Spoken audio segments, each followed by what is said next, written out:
here at Great Sand Dunes National Park, one of the quietest places in the US and one of the darkest at night. You can see people are already up there. So I make my way to the top of the first ridge. There are a handful of us that decided to summit.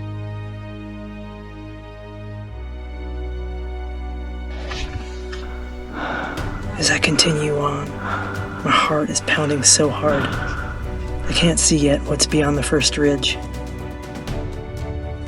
I reach about 3,000 feet and I sit down, astonished.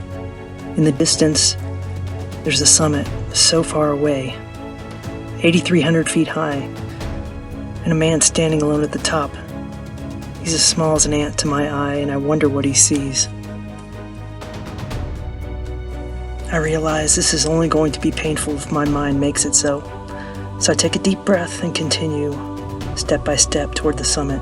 2.5 miles upward, soft sands.